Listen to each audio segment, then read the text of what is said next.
Hello and welcome back dear students of class 9th। आज हम next chapter class 9 civics का लेके आए हैं। आई होप कि आप सब अच्छे से होंगे और आपकी स्टडी भी अच्छे से चल रही होगी। आज हम जो चैप्टर करने जा रहे हैं वो है पॉलिटिकल इंस्टीट्यूशंस या वर्किंग ऑफ इंस्टीट्यूशंस। ये 9th सिविक्स के लिए एक अहम चैप्टर है, क्योंकि ये पूरा गवर्नमेंट सिस्टम जो होता है, गवर्निंग सिस्टम जो होता है, वो सारे का सारा इंटरलिंक्ड होता है इस चैप्टर के साथ। तो आइए हम करते हैं डिस्कस इसको। सबसे पहले समझिए कि इंस्टीट्यूशंस होते क्या हैं। देखिए बेटा, क्या था इंस्टीट्यूशंस क्या होते हैं? What are institutions? Institutions are established structures and arrangements in modern democracies. Institutions क्या होते हैं? Established structures होते हैं और arrangements होते हैं modern democracies में। Modern democracies में जो आज democratic setup होता है, democratic countries होती हैं उनमें, और ये क्या करते हैं? ये ज़रूरी होते हैं डेमोक्रेसी को अच्छे से इफेक्टिवली फंक्शन करने के लिए। अगर जो इंस्टीट्यूशंस बनाए जाते हैं, इंस्टीट्यूशंस अच्छे से काम अगर अच्छे परफॉर्म करेंगे, अच्छे से काम करेंगे, इंडिपेंडेंटली तरीके से काम कर पाएंगे, तो तभी डेमोक्रेसी जो है वो रियल मीनिंग में एस्टैब्लिश हो पाएगी।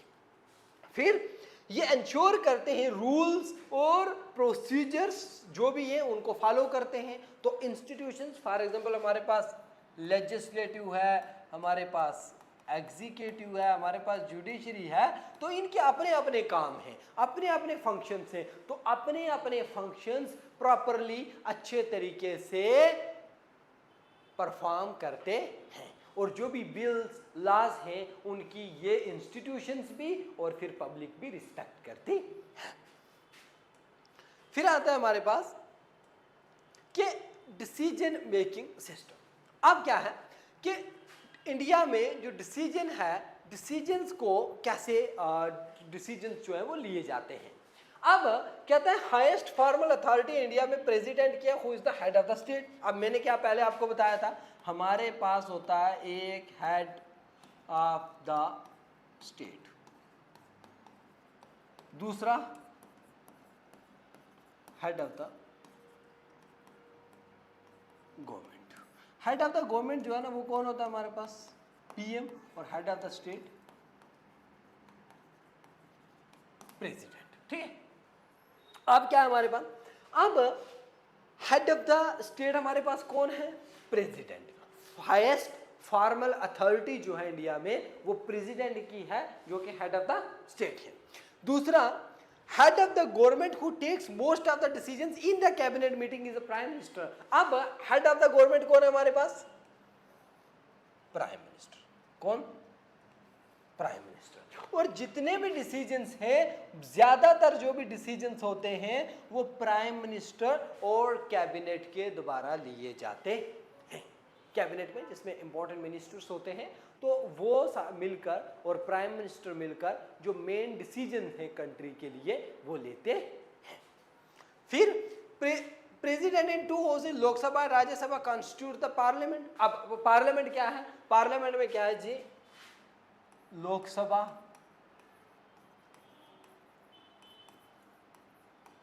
राज्यसभा एंड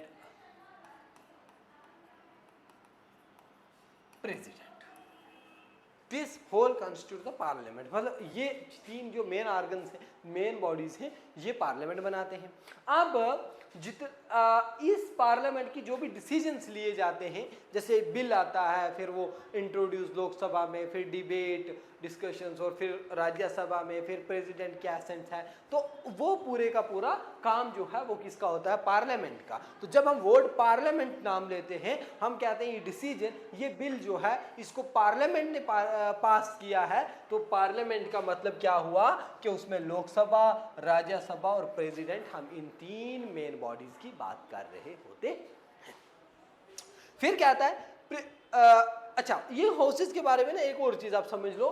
जो हमारे ये हाउसेस है, जैसे हमारे पास आ गया लोकसभा, तो लोकसभा को हम क्या कहते हैं? हम हाउस ऑफ द पीपल भी कहते हैं। क्या कहते हैं? House of the people. तो इसको हम कहते हैं house of the state.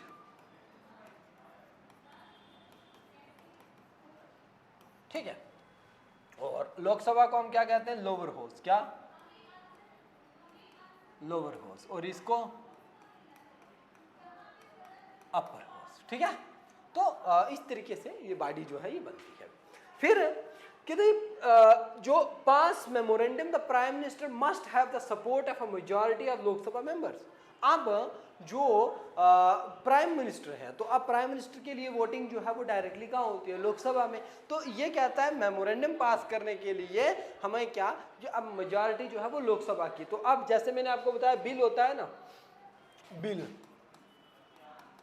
Bill जाएगा अगर लोकसभा में, फिर राज्यसभा में, और फिर प्रेसिडेंट ऑफ इंडिया के पास। अब ये बिल था, क्या था, बिल था। अब ये क्या, लोकसभा में।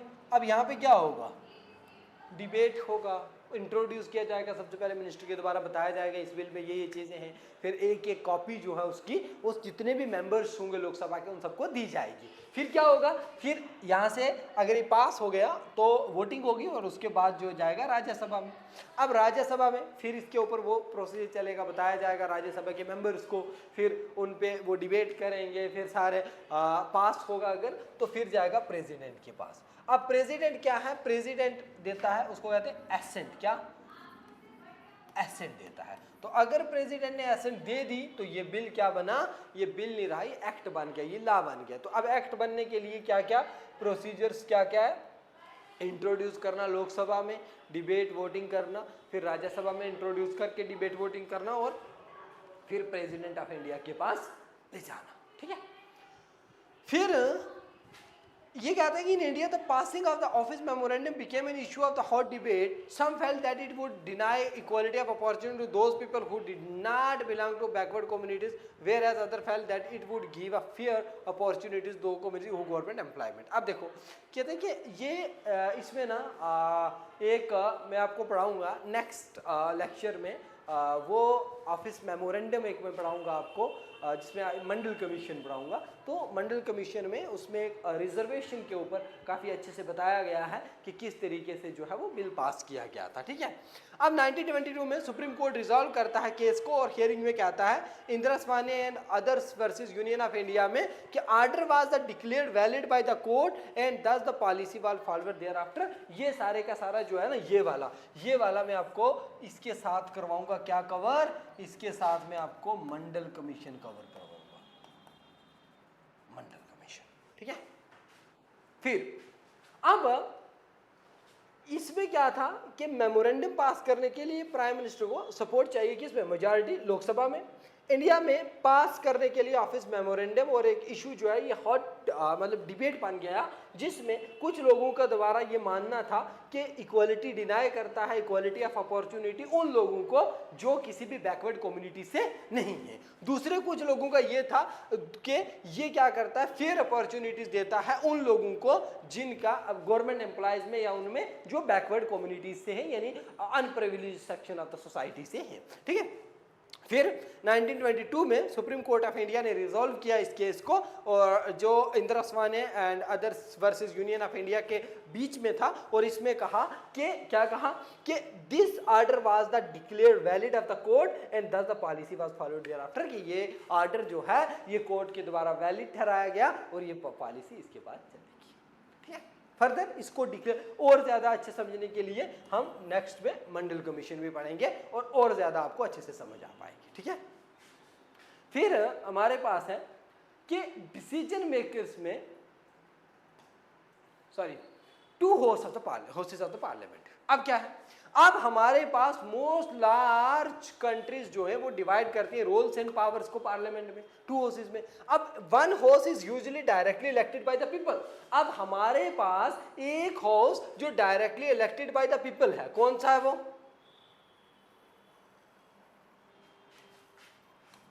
लोकसभा। अब लोकसभा में जो लोग जाते हैं वो directly elected by the people हैं, यानी जितनी भी कॉन्स्टिट्यूएंसीज हैं उन कॉन्स्टिट्यूएंसीज से हम डायरेक्टली वोट देकर इलेक्ट करके जिस मेंबर को भेजते हैं तो वो लोकसभा के लिए भेजते हैं। फिर real powers in behalf of the people, और ये जो लोकसभा का एमपी होता है, MP means member of parliament, तो इसको जो इलेक्ट किया जाता है एमपी को, और फिर फर्दर ये लोगों on the behalf of the people यानी लोगों के बिहाफ पे फर्दर डिसीजंस जो है वो लेते हैं। फिर सेकंड हाउस जो है यूजुअली इलेक्ट करता है इनडायरेक्टली एंड परफॉर्म करता है सम स्पेसिफिक फंक्शंस इनडायरेक्टली। कैसे? फॉर एग्जांपल जो राज्यसभा है, राज्यसभा में ना हम डायरेक्टली वोटिंग नहीं होती, इनडायरेक्ट इलेक्शन होता है, इलेक्ट करते हैं हम इन लोगों को through our MLAs and MLCs. ठीक है, you know what MLCs, further legislature वाले में और समझाऊंगा। सेकंड हाउस ये समझ आ गया आपको। मोस्ट कॉमन वर्क जो सेकंड हाउस का वो होता है look after the interest of the various states, regions and the federal units. अब जो स्टेट्स हैं, रीजन्स हैं और फेडरल यूनिट्स हैं, इनकी फंक्शनिंग को, इनके काम को देखना किस तरीके से काम चल रहा है।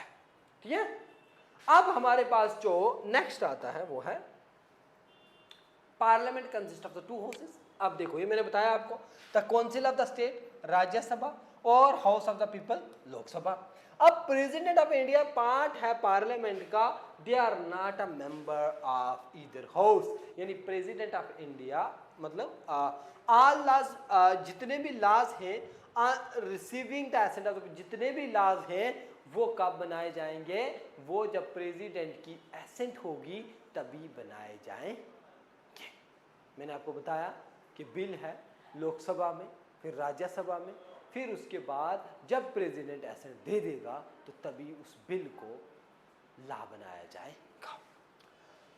फिर इंडियन कॉन्स्टिट्यूशन जो है वो राज्यसभा को कुछ स्पेशल पावर देता है ओवर द स्टेट्स के बाद, but no one matters the Lok Sabha exercise supreme power है। देखो लोकसभा की ना पावर्स ज्यादा होती है, जैसे फॉर एग्जांपल मनी बिल होता है, तो मनी बिल जो है वो राज्यसभा मनी बिल को रिजर्व या रिजेक्ट नहीं कर सकता है, तो उस कंडीशन में लोकसभा के पास या बाकी में भी थोड़ी ज्यादा पावर्स होती हैं। ठीक है, any ordinary bill needs to pass by both house, कोई भी एक ऑर्डिनरी जो बिल होता है, कोई भी ऑर्डिनरी बिल है उसको दोनों हाउसेस से यानी लोकसभा और राज्यसभा से पास होना पड़ता है, पास करना पड़ता है। But if there is a difference between the two houses the final decision is taken in the joint session if the, देखो अब क्या आता है, अगर किसी चीज में डिफरेंस हो जाए, अगर किसी चीज में थोड़ी कोई ज्यादा सीरियस इशू हो या कोई ऐसा हो जिसमें कुछ डिफरेंसेस वगैरह क्रिएट हो, तो फाइनल डिसीजन जो है वो किसके द्वारा लिया जाएगा? ज्वाइंट सेशन के द्वारा लिया जाएगा। फिर view of the Lok Sabha is likely to prevail the such as a meeting since there are a lot of many members of the Lok Sabha। अब क्या है कि